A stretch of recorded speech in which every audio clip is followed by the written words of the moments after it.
বর্তমানকালে ড্রাগের নেশা একটা বিশাল সামাজিক ব্যাধি, মাদকের নেশা। তো আমরা দেখেছি এমন কোনো দিন নেই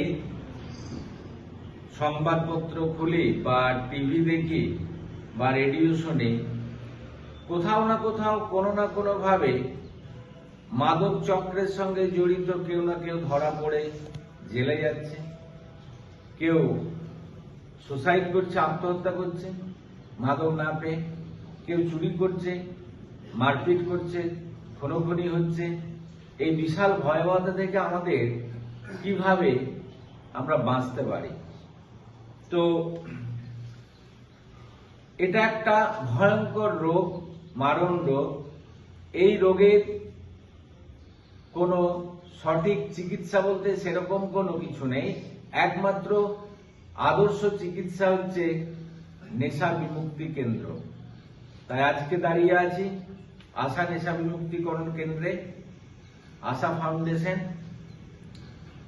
বীরভূমের এই রামপুরহাটের বুকে বিগত 4-5 বছর ধরে সাফল্যের সঙ্গে পরিষেবা দিয়ে চলেছে।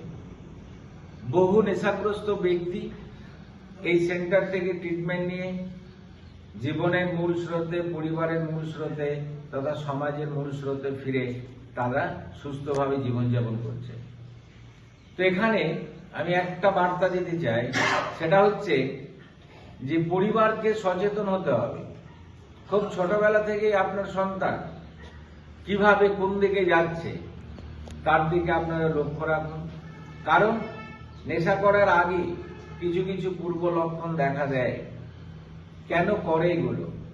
আপনি দেখবেন যে অধিকাংশ বন্ধু বান্ধব যদি বাড়িতে আসা যাওয়া করে তাহলে জানবেন আপনার ছেলে সমস্যার মধ্যে যাচ্ছে।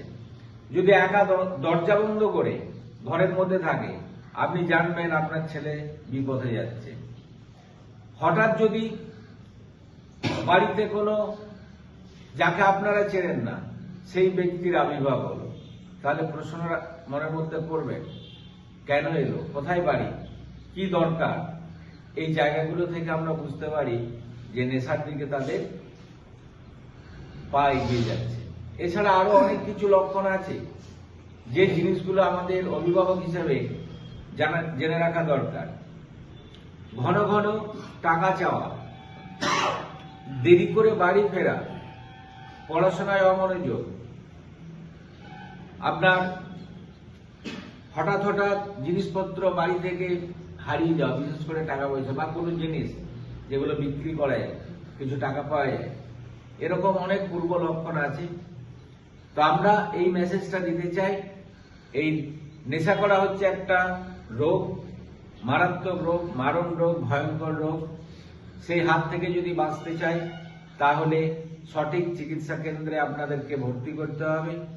যেমন আশা নেশা বিমুক্তিকরণ কেন্দ্র রয়েছে রামপুরহাটের বুকে, যথেষ্ট পরিষেবা দেয়। আপনারা আসবেন, যোগাযোগ করবেন। কারণ এই সেন্টারের উদ্দেশ্য হচ্ছে 6 রকমের।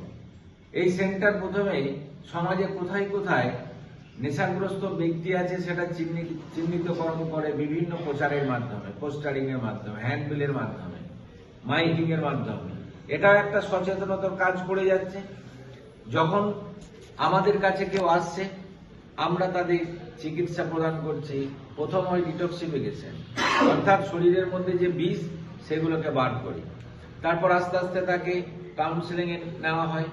কাউন্সেলিং, ক্লাস, মোটিভেশন, থেরাপি, বিভিন্ন রকমের থেরাপিউটিক ট্রিটমেন্ট আছে, যেমন প্রেয়ার, মেডিটেশন, এই যে family meeting, family counselling, group meeting, একটা থেরাপিউটিক ট্রিটমেন্ট পদ্ধতির মাধ্যমে একটা মানুষের যে নেশাগ্রস্ত চিন্তাভাবনা সেই জায়গা থেকে তাকে সরিয়ে আনা হয়।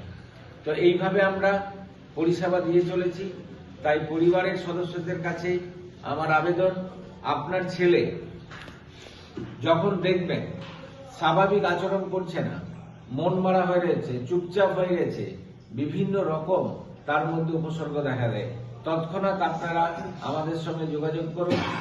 এই আশা ফাউন্ডেশন আশা নেশামুক্তি কেন্দ্র। আপনারা সঠিক পরামর্শ নিন, আপনার সন্তানকে এখানে চিকিৎসা অধীনে আনুন। আমরা আমাদের যথাসাধ্য মতো পরিষেবা দিয়ে তাকে সমাজের মূল স্রোতে ফিরিয়ে আনবো।